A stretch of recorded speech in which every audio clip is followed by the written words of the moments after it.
survivre. C'est un jeu auquel se livre chaque jour notre planète face à un univers agressif. Depuis 4,4 milliards d'années, les deux équipes sont à égalité et le jeu continue. Il y a des tas d'objets qui peuvent nous tuer dans l'espace, mais aucun n'y est encore arrivé. Certains, comme les dangereux sursauts gamma issus de galaxies lointaines, passent complètement à côté de nous.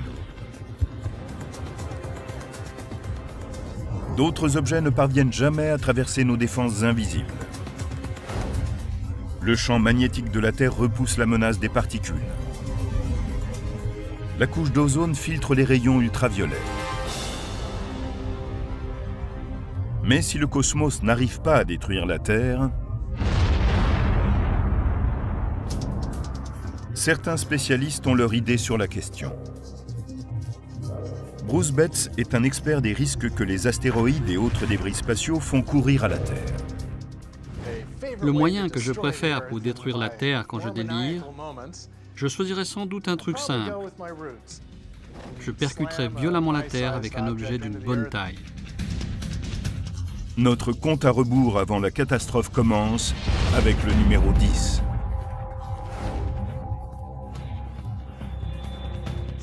Un bon télescopage. Des tas de gros objets se rassemblent pour détruire la Terre. Mais Bruce Betts sait qu'il n'est pas si facile de fracasser la Terre. Certains impacts ont causé des dégâts, mais ils ne sont pas arrivés à détruire entièrement la Terre. Ils peuvent parfois éliminer un grand nombre de formes de vie, comme il y a 65 millions d'années les dinosaures et 70% d'espèces. Le problème, la masse de l'astéroïde qui a fait disparaître les dinosaures n'était pas suffisante pour anéantir complètement la planète. L'astéroïde était un petit peu plus grand que l'Everest, ce qui semble impressionnant jusqu'à ce qu'on s'en éloigne d'environ 320 km. Si nous avions un globe à l'échelle, vous ne pourriez pas sentir l'Himalaya du bout des doigts. Il a l'air immense à nos yeux, mais comparé à la taille actuelle de la Terre, c'est une fourmilière. Il faudra un objet d'au moins la moitié de la taille de la Terre, qui fasse 1/10 de sa masse et qui se dirige vers nous à la vitesse de 50 km par seconde. Essayons avec Mars. On pourrait changer l'orbite de Mars, la lancer vers l'intérieur et la conduire vers l'impact final. Quand elles s'approcheront l'une de l'autre, leurs forces gravitationnelles respectives les mèneront à une étreinte finale. Tandis que la planète rouge emplit le ciel de la Terre, d'énormes tsunamis anéantissent les îles et les villes côtières. Et puis, ça devient terrible.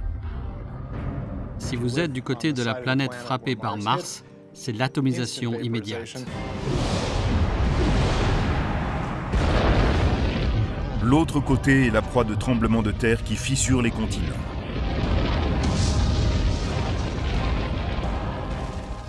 La chaleur dégagée par l'impact transforme les forêts en fournaises. Les montagnes terrestres et martiennes en fusion sont lancées dans l'espace et retombent comme une pluie apocalyptique.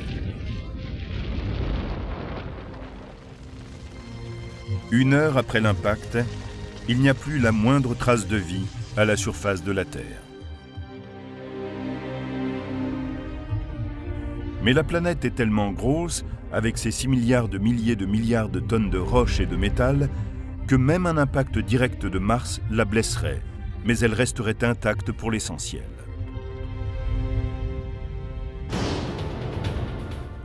Pour détruire vraiment la Terre, il faudrait qu'elle soit percutée par un objet plus important, comme une autre planète, Vénus par exemple. C'est un objet de même diamètre et dont la masse équivaut à plus de 80% de celle de la Terre. Si Vénus se dirige vers nous et frappe notre planète, nous sommes fichus. Les deux mondes volent en éclats. D'énormes fragments sont projetés dans l'espace. Mais les débris planétaires retombent et s'agrègent pour former un amalgame Terre-Vénus plus important que l'une ou l'autre planète et aussi mort que la Lune. C'est un très bon moyen de détruire la Terre. Mais est-il envisageable? Il y a 4,5 milliards d'années, un objet aussi gros que Mars nous a percutés. La Terre en était encore au stade du refroidissement quand une planète, plus petite qu'elle, l'a frappée violemment. C'est comme une balle qui touche le sable et frappe une poignée de particules. L'objet a fait exploser une partie de la croûte terrestre et c'est à partir de ces débris que la Lune s'est formée peu de temps après. Mais si on peut envisager des impacts planétaires, il faut noter que Vénus est à plus de 37 millions de kilomètres de la Terre et Mars à plus de 57 millions. Alors comment ces planètes pourraient-elles parcourir une telle distance? En général, les planètes ont des orbites stables. Mais si un événement quelconque détournait complètement la planète de son orbite habituelle, Mercure, la planète la plus proche du Soleil, suit une orbite elliptique, sujette à des perturbations gravitationnelles provoquées par d'autres planètes. Les changements d'orbite de Mercure peuvent affecter indirectement celles d'autres planètes. Mars en particulier pourrait prendre une trajectoire qui croiserait l'orbite de la Terre.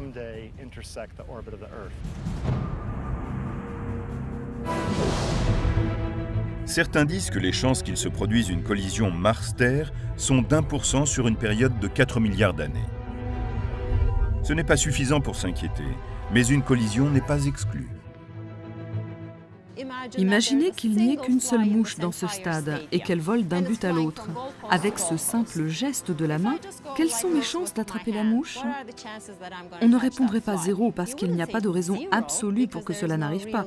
Mais on dirait que les chances sont extrêmement minces. L'impact planétaire est un des moyens de détruire la Terre, mais nous n'en sommes qu'au début. Si on préfère un processus plus long, plus lent et plus douloureux, alors on peut décider de modifier l'orbite de la Terre pour qu'elle tourne à une distance plus grande du Soleil. Voyons le moyen numéro 9 de détruire la Terre, la grande glaciation. Notre orbite elliptique nous éloigne davantage du Soleil en juillet qu'en janvier. La différence est de 5 millions de kilomètres. S'il fait chaud en juillet au nord de l'équateur, c'est parce qu'à ce moment-là, l'hémisphère nord penche vers le Soleil.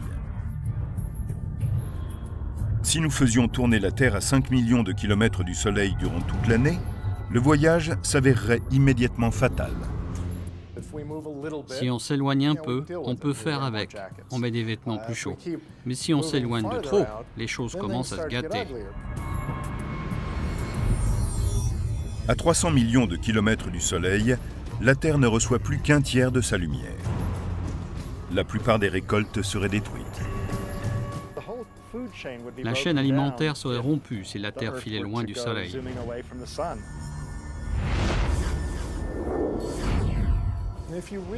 Et si on joue le jeu jusqu'au bout et qu'on atteigne l'orbite de Neptune, c'est notre atmosphère qui pourrait commencer à geler. On parle de belles journées à 350 degrés sous zéro. Rien ne survit à la surface gelée. Les océans sont des cimetières de glace. Mais à 4 km sous la surface, l'eau est toujours liquide grâce à la chaleur des volcans sous-marins. L'hydroxyde de soufre, issu des conduits hydrothermaux, continue à nourrir de grands vers tubicoles et d'autres formes exotiques de vie chimiosynthétique. La chaleur dégagée par le noyau terrestre peut aussi contribuer à la survie de l'humanité dans des villes souterraines. Les humains sont une espèce très résistante. Si la Terre s'emballait et poussait jusqu'à cette orbite où elle gèlerait, je pense qu'il y aurait des chances pour que nous puissions nous enfoncer dans le sous-sol.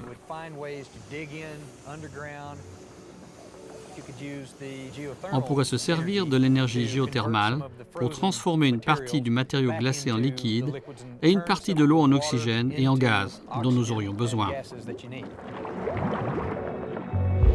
Des fermes souterraines pourraient subvenir aux besoins de plusieurs millions de personnes.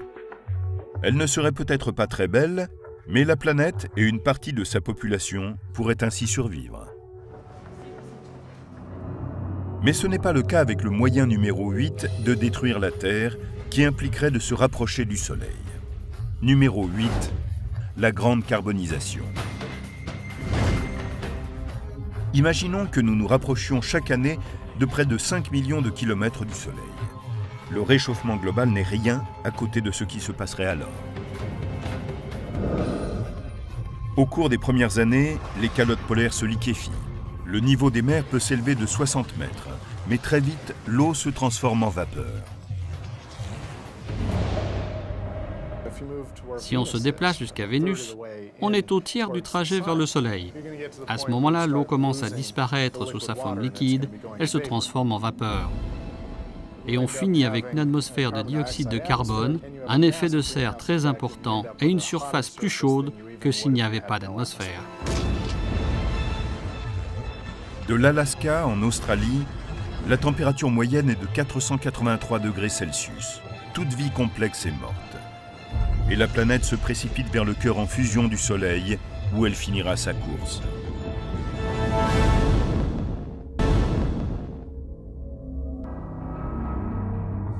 Des astronomes et des astrophysiciens ont établi 10 moyens de détruire la Terre. Nous l'avons vu écraser, lentement geler, puis filer vers une mort certaine au centre du Soleil. C'était le numéro 8 des moyens de détruire la Terre, la grande carbonisation.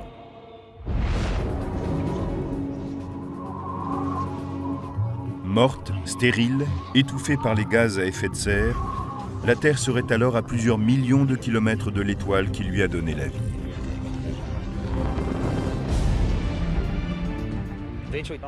En fait, il ne resterait plus qu'une grosse boule calcinée, carbonisée, qui se rapprocherait de plus en plus du Soleil.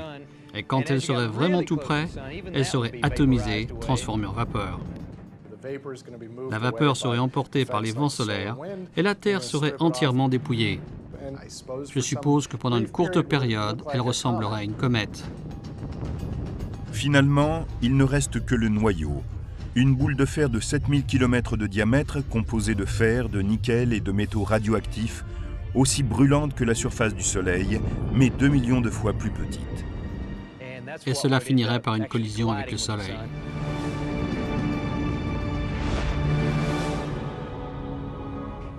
Mais lui ne bougera pas d'un cil.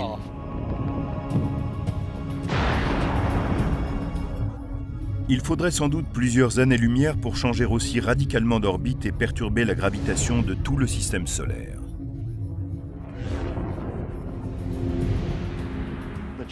Les chances qu'une étoile passe suffisamment près pour produire cet effet sont très faibles.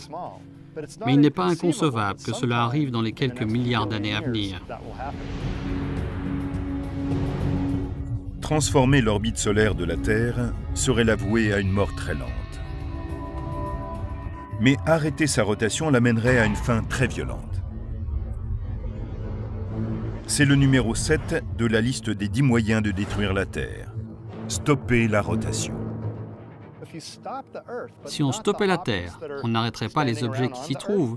Ils continueraient à avancer. Par exemple, on serait jeté contre les murs à une vitesse folle. La Terre se déplace à une vitesse de plusieurs milliers de kilomètres par heure. Si tout d'un coup on l'arrêtait, l'atmosphère ne disparaîtrait pas forcément en même temps. On aurait donc brusquement un vent qui soufflerait à 1600 km/h sur toute la planète. Simultanément, l'énergie accumulée par la friction rotationnelle serait libérée sous la forme d'une chaleur intense. On aurait des roches en fusion, des immeubles en fusion. Bientôt, la Terre serait un monde mort, tournant autour du Soleil. Notre cycle, alternant jour et nuit, serait dicté par l'année, c'est-à-dire le temps que met la Terre pour tourner autour du Soleil.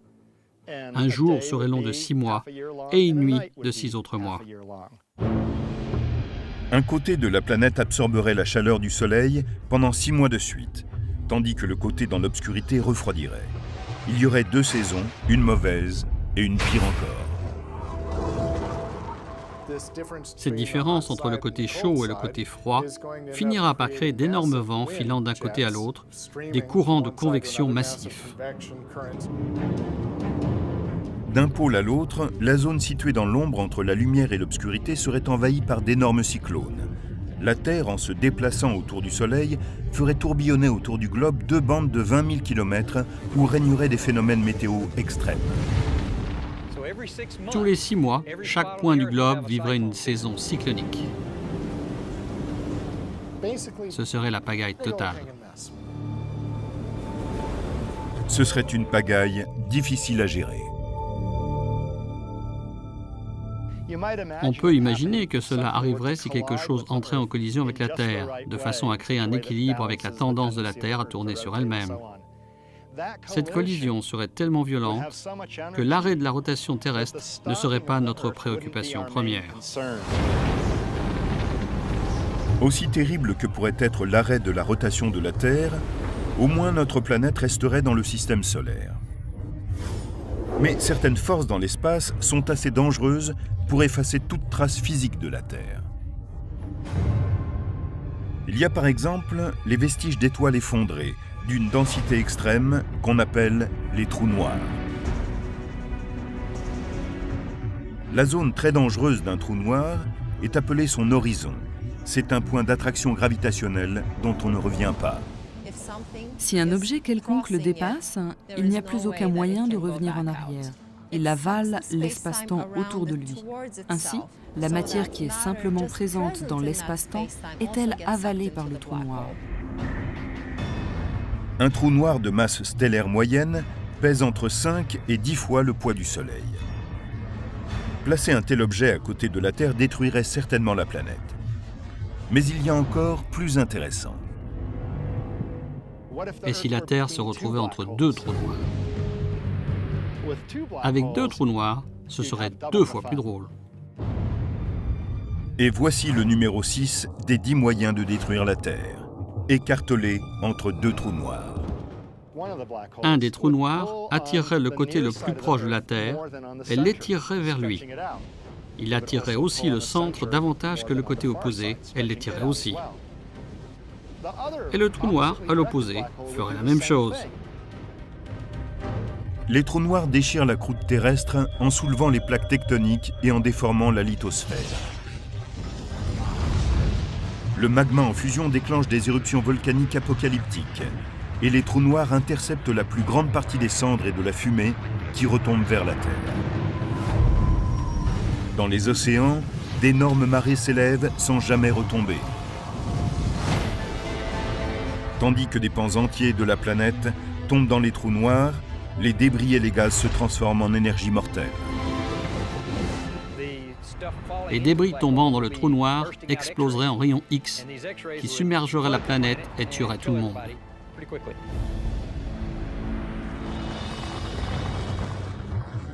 Pendant ce temps, la Terre a été étirée jusqu'à son point de rupture. Les trous noirs étireraient la Terre dans des directions opposées. Ce serait comme cette torture qui consistait à attacher des chevaux aux 4 membres d'un condamné pour l'écarteler. La planète écartelée gardera-t-elle un lien avec les trous noirs ou craquera-t-elle au milieu? Sur la liste des 10 moyens de détruire la Terre, le numéro 6 place la planète en très mauvaise situation. Écartelée entre 2 trous noirs.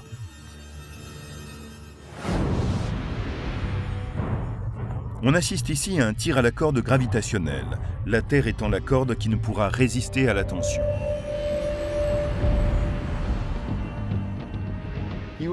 On aurait un cas d'extrême spaghettification. La Terre serait étirée dans les 2 directions vers les 2 trous noirs et pourrait même être ainsi déchirée, écartelée. Et puis ces morceaux seraient réduits en pièces, qui seraient dépecés en plus petits morceaux. Ensuite, les dernières fibres de la Terre seront avalées par l'horizon des trous noirs. Les 2 trous noirs seront comme des serre-livres sur une étagère vide où la Terre aurait été rangée autrefois.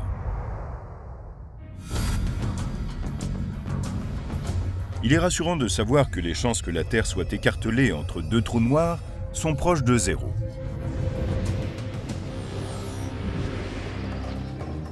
Mais le physicien Travis Taylor, qui a écrit plusieurs ouvrages de science-fiction sur les dangers de l'espace extérieur, a une autre idée à propos des capacités destructrices des trous noirs.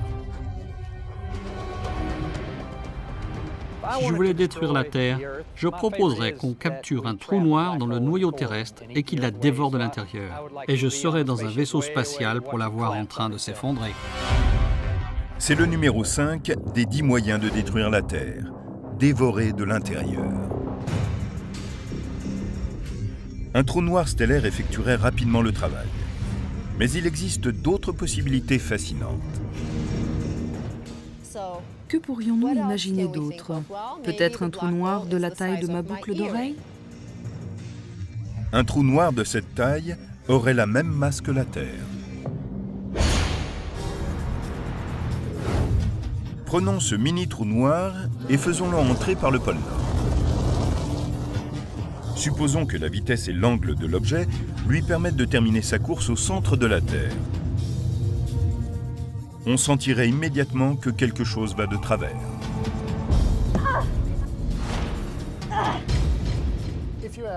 Si on faisait en sorte d'avoir un trou noir de la masse de la Terre au centre de celle-ci, on sentirait brusquement à la surface de la planète une attraction gravitationnelle 2 fois plus forte. Toute balle lancée d'en haut serait beaucoup plus rapide. Nous allons tous commencer à nous pencher.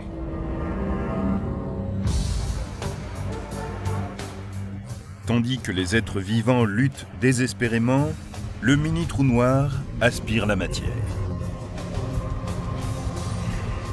Plus il en avale, plus la Terre voit arriver sa fin.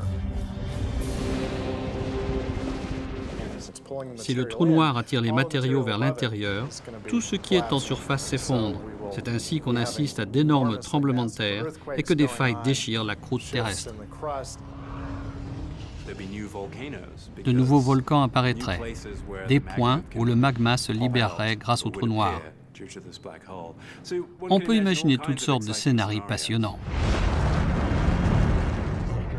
Après des mois de phénomènes de plus en plus violents, la phase finale prendra moins d'1 heure. La Terre commencera à s'effondrer sur elle-même, et ce qui restera sera avalé par le trou noir. L'Himalaya sera peut-être le dernier vestige de la Terre avant de sombrer lui aussi à l'horizon du trou noir et de disparaître à jamais. Si quelqu'un était en train de regarder cela d'un vaisseau spatial, ce qu'il verrait ressemblerait sans doute à une coquille d'œuf s'écrasant de l'intérieur. Si on attachait une ficelle à chaque point de l'intérieur d'une coquille d'œuf et qu'on tire d'un seul coup, on la verrait immédiatement s'effondrer sur elle-même.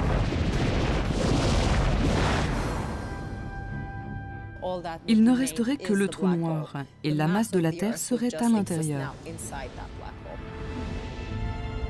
Personne n'a jamais découvert un trou noir de la masse de la Terre.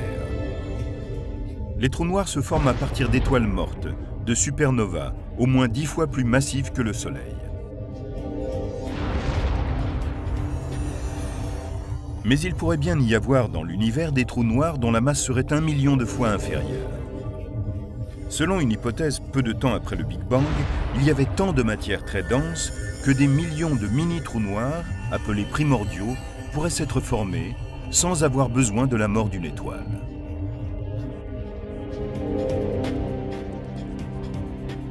Nous ne connaissons pas l'existence de trous noirs de ce type, mais ils pourraient exister et ils pourraient dévorer la Terre. Nous n'en trouverons sans doute pas de ce type pour l'expérimenter. Mais pourrait-on créer un mini-trou noir ici, sur Terre? Peut-être, grâce à un accélérateur de particules comme le Grand Collisionneur d'Hadron européen. C'est ce que voulait nous demander Justin de Salt Lake City. Alors, il nous a envoyé sa question. Un grand collisionneur peut-il produire un trou noir? C'est une bonne question. De nombreux physiciens aimeraient savoir si le Grand Collisionneur d'Hadron pourrait produire de mini-trous noirs. En principe, c'est possible s'il arrive à comprimer un maximum de matériaux dans un volume suffisamment petit. Cela donnerait un trou noir. Ce type de trou noir s'évaporera très vite.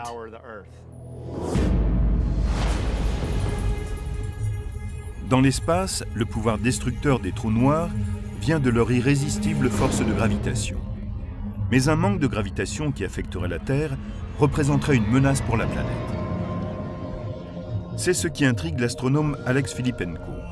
Ses études remarquables sur l'énergie sombre et l'accélération de l'univers lui ont inspiré sa propre vision de l'apocalypse. Mon moyen préféré de détruire la Terre est peut-être l'interruption de ce que nous appelons la gravitation. Et voici le numéro 4 des 10 moyens de détruire la Terre. Interrompre la gravitation.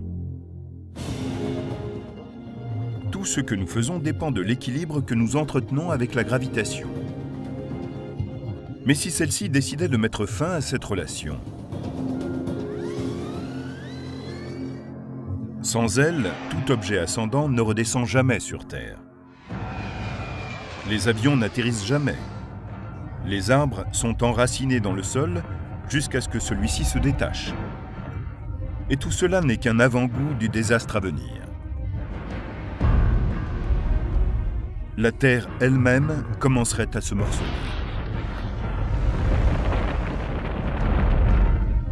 Cela semble impossible. Mais la force de gravitation pourrait-elle s'interrompre? C'est incroyable, mais la réponse est oui, c'est possible.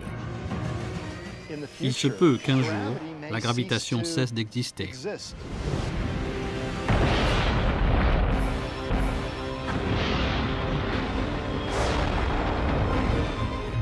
Des 10 moyens de détruire la Terre concoctés par les astronomes et les astrophysiciens, l'un des plus incroyables est le numéro 4. Interrompre la gravitation. Aujourd'hui, la gravitation est une des 4 interactions élémentaires responsables de tous les phénomènes physiques, avec l'interaction électromagnétique, l'interaction nucléaire forte qui tient ensemble les noyaux atomiques et l'interaction nucléaire faible, source de la radioactivité. Mais au moment du Big Bang, elle n'était que 2.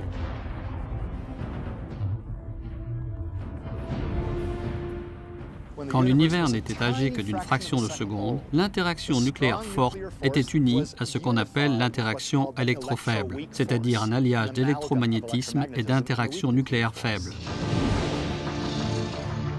Cette super-force aurait pu créer une super-énergie qui aurait provoqué une expansion quasi instantanée de l'univers appelée inflation. Il est devenu monstrueusement grand en un temps très bref. Mais une minuscule fraction de seconde après le Big Bang, l'inflation s'est arrêtée et les interactions se sont séparées.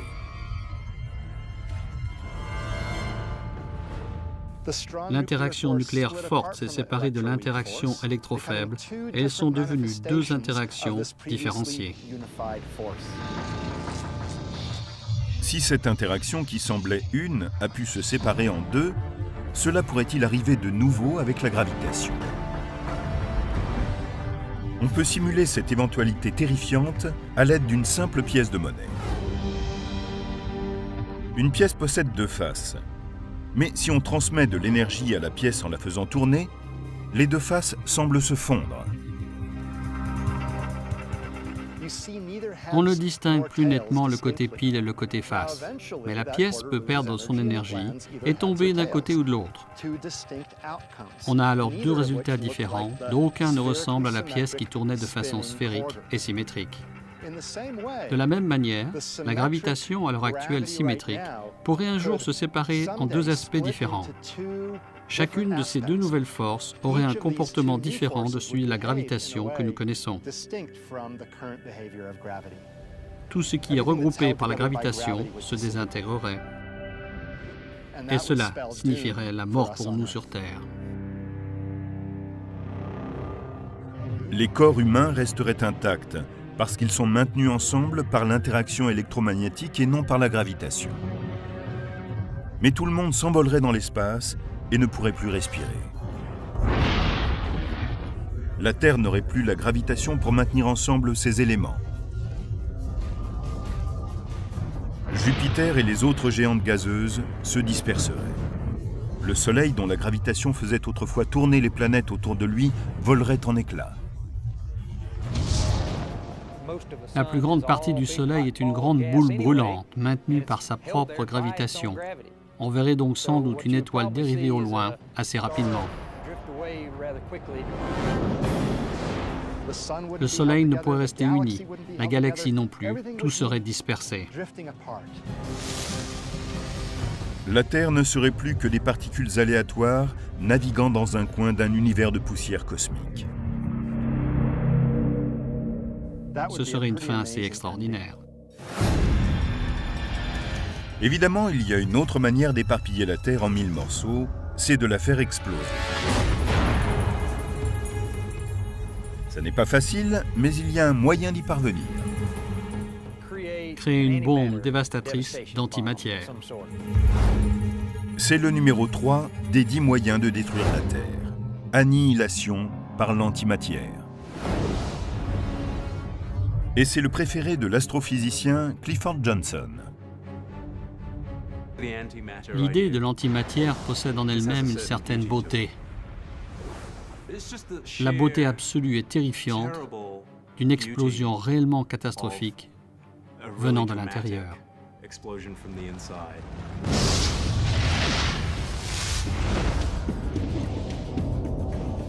L'antimatière est exactement comme la matière. C'est l'opposé. La matière et l'antimatière se détruisent mutuellement dans un souffle prodigieux.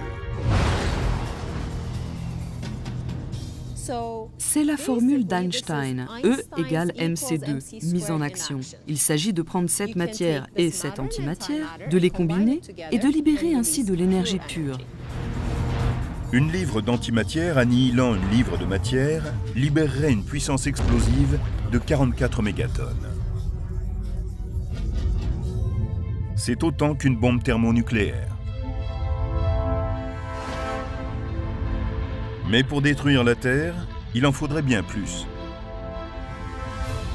Selon certaines estimations, il faudrait au moins 100 milliards de mégatonnes d'antimatière.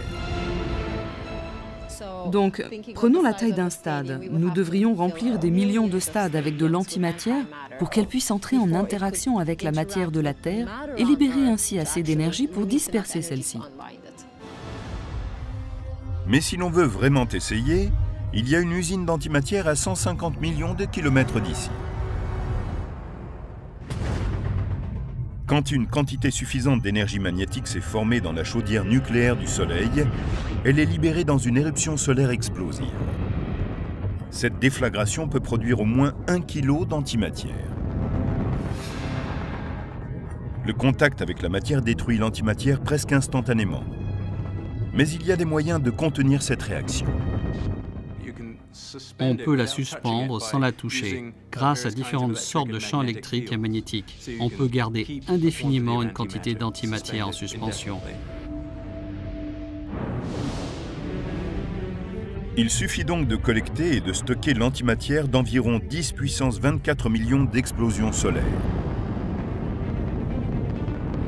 Une fois que vous avez amassé vos 100 000 milliards de tonnes d'antimatière, vous les transportez jusqu'à la Terre et coupez le champ électromagnétique pour qu'elle puisse entrer en contact avec son opposé, la matière. Placez-la comme vous le pourrez, au centre de la Terre, et ensuite laissez-la agir. Elle va exploser vers l'extérieur et tout déchiqueter. Mais si l'explosion d'antimatière serait instantanée, la rassembler prendrait des dizaines de milliards d'années. Il n'y a que quelques explosions solaires par an. Il faudrait des années et des années pour capturer et stocker assez d'antimatière et créer une bombe de taille appréciable.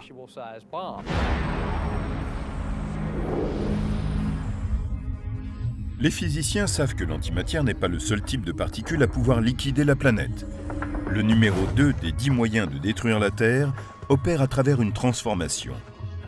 Transformée par la matière étrange.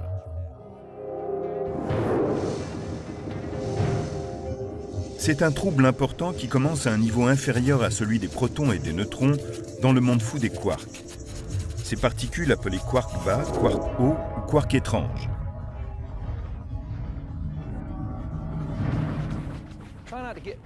En anglais, quark signifie au départ fromage blanc. Mais ici, il s'agit, pourrait-on dire, d'une sous-particule d'un élément qui constitue d'autres éléments. Certains physiciens ont émis une théorie selon laquelle un nombre égal de quarks bas, hauts et étranges constituerait un strangelet, une particule de ce qu'on appelle matière étrange. Ce qui la rend aussi étrange, c'est qu'elle pourrait changer la nature de tout ce qu'elle touche, comme la glace qui refroidit l'eau autour d'elle, mais en beaucoup plus immense. Les strangelets aiment transformer d'autres éléments en choses étranges. Ils aiment que tout soit bizarre. Imaginez que tout ce qui est sur Terre et la Terre elle-même deviennent une bouillie inorganique. Tout cela à cause d'un strangelet subatomique. Heureusement, il n'y a pas de strangelet sur Terre. Mais à l'intérieur des étoiles à neutrons, ces soleils effondrés, il se pourrait que l'immense gravitation comprime des quarks bas, hauts et étranges et produise de la matière étrange. Nous sommes très près de la réponse. Nous pourrions la voir dans les prochaines années. Si l'on trouvait une parcelle microscopique de matière étrange dans une étoile à neutrons, qu'on arrive à la rapporter sur Terre et à la lancer au sommet de l'Empire State Building, que se passerait-il? A. Rien. B. Qui sait? Ces étranges quarks pourraient changer l'état de la matière ici sur Terre. Une réaction en chaîne a commencé. Les strangelets entrent en réaction avec la matière ordinaire. La Terre se transforme, mais en quoi?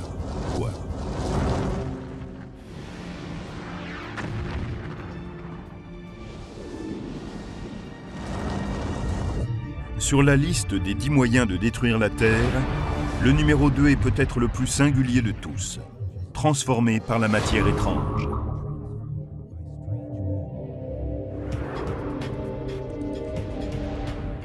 Si on voulait transformer toute la planète en un grand bouquet de quarks étranges, il suffirait d'en placer quelques-uns ici et là, et la Terre commencerait à devenir elle-même étrange, bien plus étrange qu'elle ne l'est à l'heure actuelle. De la matière étrange, une parcelle de matériaux appelée strangelet a été libérée sur la Terre. Et il se produit un événement stupéfiant. La première chose qu'il touche se transforme en matière étrange. Puis la suivante. Très vite, vous auriez une version étrange de vous-même. Quand on regarde jusqu'au niveau subatomique, jusqu'au noyau, on trouve une structure bien définie. On peut séparer les protons, les neutrons, mais si on perdait cette structure, la matière perdrait la forme que nous lui connaissons. Les orbites uniques et les innombrables particules qui constituent les éléments individuels forment maintenant une masse indifférenciée. Tout devient la même matière étrange, depuis les noyaux atomiques jusqu'aux monuments et aux montagnes. Et tout ce qui est vivant meurt. Une fois que cela commence, cette transition s'effectue de manière assez rapide. C'est comme dissoudre quelque chose en une grosse bulle de matière. Cela se transformerait simplement en une pâte visqueuse, une soupe de quarks. On finirait par changer toute la Terre en un gros morceau d'étrange matière.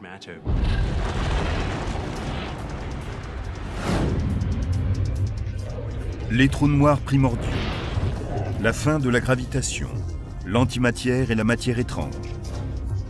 La physique théorique a-t-elle un moyen encore plus étrange de détruire la Terre? Oui. En fait, l'astrophysicienne Feria Lozel est prête à anéantir la Terre en même temps que toute l'étoffe de la réalité. Je pense que mon moyen préféré de faire exploser la Terre passerait par une sorte d'immense phase de transition dans l'univers. Elle nous mènerait tout simplement à un autre état.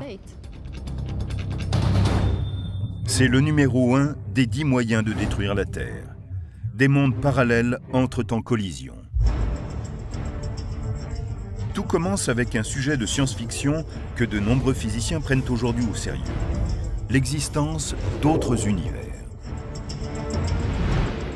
Il est possible qu'il y ait d'autres terres dans d'autres univers. Pensons à notre univers comme à une feuille en 2 dimensions qui est ici. Se déplacer autour de cette feuille, c'est comme se déplacer autour des 3 dimensions de l'espace. Ensuite, on peut se déplacer dans cette autre direction, en dehors de la feuille. Et là-bas, il y a une autre feuille qui serait un univers différent. Notre univers serait exactement comme celui-là, ou peut-être légèrement différent, mais il est très important de se rendre compte que ces 2 éléments ne devraient pas entrer en collision. Imaginons que notre univers est un morceau de papier comme celui-ci, et que ce morceau de papier-là soit un univers voisin. Maintenant, si les 2 morceaux de papier devaient se percuter, on pourrait entendre cette énergie. Maintenant, imaginez 2 feuilles de papier de la taille de l'univers entrant en collision. Quelle quantité d'énergie serait impliquée dans une collision comme celle-là? Si d'une manière ou d'une autre, nous établissions le contact avec un univers parallèle, cela pourrait être notre dernier geste. Cela ne détruirait pas simplement des planètes, cela détruirait des systèmes solaires, des galaxies, des amas de galaxies. Ce serait la fin de l'univers que nous connaissons. Mais est-il possible que la fin de tout soit le commencement d'autre chose? Si un Big Bang a donné naissance à notre univers, un autre Big Bang peut en faire autant et tout recommencer.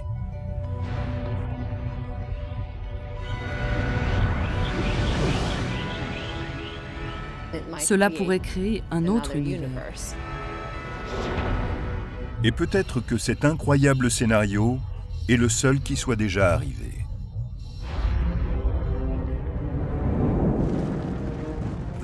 Le Big Bang est peut-être issu d'une collision entre 2 univers, et cela se reproduira peut-être. Si c'est le cas, alors au bout de 10 milliards d'années, Il pourrait y avoir une autre Terre dans un autre univers. nous avons vu la Terre détruite par un impact soudain, par un froid intense et une chaleur atomisante. Elle a été arrêtée dans sa rotation, transformée en matière étrange, spaghettifiée et avalée par des trous noirs, désintégrée et explosée. En tout cas, en théorie. En réalité, il y a des chances pour que le monde continue à tourner ainsi pendant des milliards d'années. Mais il y a tellement de choses dans l'univers que nous ne pouvons ni connaître, ni prédire. Une Terre totalement nouvelle dans un univers entièrement nouveau, ce serait un endroit complètement différent et même régi par d'autres lois physiques.